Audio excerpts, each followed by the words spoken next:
হরে কৃষ্ণ। রাধে রাধে। সুধী ভক্তবৃন্দ, বৈশাখ মাসে শুক্লপক্ষের মোহিনী একাদশী 2025 সালে কবে পালন করতে হবে? শ্রী মোহিনী একাদশীর ব্রত মাহাত্ম্য, 2025 সালে এর পালনের পূর্ণাঙ্গ সময়সূচি, বিধিনিষেধ সমস্তই এই পর্বে আমাদের নিবেদন। আশা রাখি সকলে কৃষ্ণ কৃপায় ভালো আছেন। বৈশাখ শুক্লপক্ষিয়া শ্রী মোহিনী একাদশী 2025 সালে ইংরাজির 8ই মে বৃহস্পতিবার, বাংলা 24শে বৈশাখ 1432 বঙ্গাব্দে পালন করা হবে। হিন্দু ধর্মমতে মোহিনী একাদশীর ব্রত পালন করলে সব পাপ থেকে মুক্তি পাওয়া যায়, জীবনে সুখ শান্তি আসে। এ ব্রত পালন করলে মনের সব ইচ্ছা পূরণ হয়। এদিন ভগবান বিষ্ণু তার নারীরূপ মোহিনী অবতার ধারণ করেন। ভগবান বিষ্ণুর মোহিনী অবতারের নামকরণে এই একাদশীর নাম হয়েছে মোহিনী একাদশী। শ্রবণ করুন শ্রী মোহিনী একাদশীর ব্রত মাহাত্ম্য। ওম নমো ভগবতে বাসুদেবায়। কুর্মপুরাণে বৈশাখ শুক্লপক্ষের মোহিনী একাদশীর ব্রত মাহাত্ম্য বর্ণনা করা হয়েছে। মহারাজ যুধিষ্ঠির বললেন, হে জনার্দন, বৈশাখ শুক্লপক্ষিয়া একাদশীর কি নাম, কি ফল, কি বিধি, এ সকল কথা আমার নিকট বর্ণনা করুন। উত্তরে পরমেশ্বর ভগবান শ্রীকৃষ্ণ বললেন, হে ধর্মপুত্র, আপনি আমাকে যে প্রশ্ন করছেন, পূর্বে শ্রী রামচন্দ্র বশিষ্ঠের কাছে এই একই প্রশ্ন করেছিলেন। তিনি জিজ্ঞাসা করেছিলেন, হে মুনিবর, আমি জনকনন্দিনী সীতার বিরহজনিত কারণে বহু দুঃখ পাচ্ছি, তাই একটি উত্তম ব্রতের কথা আমাকে বলুন, যার দ্বারা সর্বপাপ ক্ষয় ও সর্বদুঃখ বিনষ্ট হয়।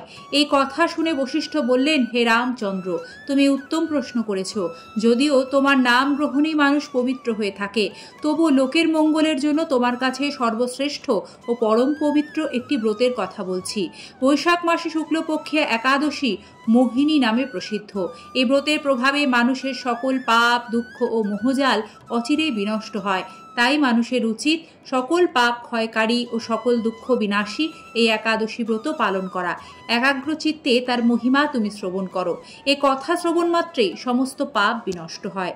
বহুযুগ আগে পবিত্র সরস্বতী নদীর তীরে ভদ্রাবতী নামে সুন্দর নগরী ছিল। চন্দ্রবংশজাত ধৃতিমান নামে এক রাজা সেখানে রাজত্ব করতেন। সেই নগরীতেই ধনপাল নামে এক বৈশ্য বাস করতেন।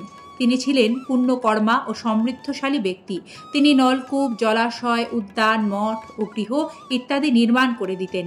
তিনি ছিলেন বিষ্ণু ভক্তি পরায়ণ ও শান্ত প্রকৃতির মানুষ। সুমনা, দ্যুতিমান, মেধাবী, সুকৃতি ও ধৃষ্টবুদ্ধি এই নামে তার 5 জন পুত্র ছিল। পঞ্চম পুত্র ধৃষ্টবুদ্ধি ছিলেন অতি অত্যাচারী। তিনি সর্বদা পাপ কার্যে লিপ্ত থাকতেন। লাম্পট্য ও দ্যুতক্রীড়া প্রভৃতি পাপে তিনি অত্যন্ত আসক্ত ছিলেন। দেবতা, ব্রাহ্মণ ও পিতামাতার সেবায় তার একেবারেই মতি ছিল না। তিনি অন্যায় কার্যের অত দুষ্ট স্বভাব ও পিতৃধন ক্ষয়কারক ছিলেন। সবসময় তিনি অভক্ষ ভক্ষণ ও সুরাপানে মত্ত থাকতেন। পিতা ধনপাল একদিন রাস্তা দিয়ে যাচ্ছিলেন। হঠাৎ তিনি দেখতে পেলেন ধৃষ্টবুদ্ধি এক বেশ্যার সঙ্গে নিঃসংকোচে ঘুরে বেড়াচ্ছেন। তার নির্লজ্জ পুত্রকে এইভাবে দেখে তিনি অত্যন্ত মর্মাহত হলেন। এই কুস্বভাব দর্শনে ক্রুদ্ধ হয়ে তিনি তাকে বাড়ি থেকে বের করে দিলেন। তার আত্মীয় স্বজনও তাকে পরিত্যাগ করলেন। তিনি তখন নিজের অলংকার বিক্রি করে জীবনযাপন করতেন। কিছুদিন এইভাবে চলার পর অর্থাভাব দেখা দিল। ধনহীন দেখে সেই বেশ্যারাও তাকে ত্যাগ করলেন। অন্নবস্ত্রহীন ধৃষ্টবুদ্ধি ক্ষুধা তৃষ্ণায় অত্যন্ত কাতর হয়ে পড়লেন। অবশেষে নিজের রাজ্যেই তিনি চুরি করতে লাগলেন। একদিন রাজপ্রহরী তাকে বন্দী করলেন, কিন্তু পিতার সম্মানার্থে তাকে মুক্ত করে দিলেন। এভাবে বার কয়েক তিনি ধরা পড়লেন ও ছাড়া পেলেন, কিন্তু তবুও তার চুরি বন্ধ করলেন না। তখন রাজা তাকে কারাগারে বদ্ধ করে রাখলেন। বিচারে তিনি কষাঘাত ভোগ করলেন। কারাগারের পর অনন্য উপায় ধৃষ্টবুদ্ধি বনে প্রবেশ করলেন। সেখানে তিনি পশু পাখি বধ করে তাদের মাংস ভক্ষণ করে অতি দুঃখে পাপময় জীবনযাপন করতে লাগলেন। দুষ্কর্মের ফলে কেউ কখনো সুখী হতে পারে না। ধৃষ্টবুদ্ধিও তাই দুঃখ শোকে জর্জরিত হলেন। এভাবে অনেক দিন অতিবাহিত হল। কোনো পুণ্য ফলে হঠাৎ একদিন তিনি কৌণ্ডিল্য মুনির আশ্রমে উপস্থিত হলেন। বৈশাখ মাসে ঋষিবর গঙ্গা স্নান করে আশ্রমের দিকে ফিরছিলেন। শোকাকুল ধৃষ্টবুদ্ধি তাঁর সামনে উপস্থিত হলেন। ঘটনাক্রমে ঋষির বস্ত্র হতে এক বিন্দু জল তাঁর গায়ে পড়ল। সেই জলস্পর্শে তার সমস্ত পাপ দূর হল। হঠাৎ তার শুভ বুদ্ধির উদয় হল।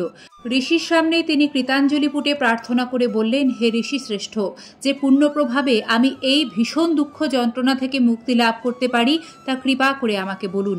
ঋষিবর বললেন, বৈশাখ মাসের শুক্লপক্ষে মোহিনী নামে যে প্রসিদ্ধ একাদশী আছে, তুমি সেই ব্রত পালন করো। এই ব্রতের ফলে মানুষের বহু জন্মার্জিত পর্বত প্রমাণ পাপরাশিও ক্ষয় হয়ে থাকে।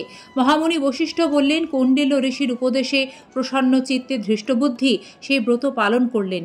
হে মহারাজ রামচন্দ্র, এই ব্রত পালনে তিনি নিষ্পাপ হলেন, দিব্যদেহ লাভ করলেন, অবশেষে গরুরে আরোহণ করে সকল প্রকার উপদ্রবহীন বৈকুণ্ঠ ধামে গমন করলেন। হে রাজন, ত্রিলোকে মোহিনী ব্রত থেকে আর শ্রেষ্ঠ ব্রত নেই। যজ্ঞ, তীর্থস্থান, দান ইত্যাদি কোনো পুণ্যকর্মই এ ব্রতের সমান নয়। এ ব্রত কথা শ্রবণ কীর্তনে সহস্র গোদানের ফল লাভ হয়।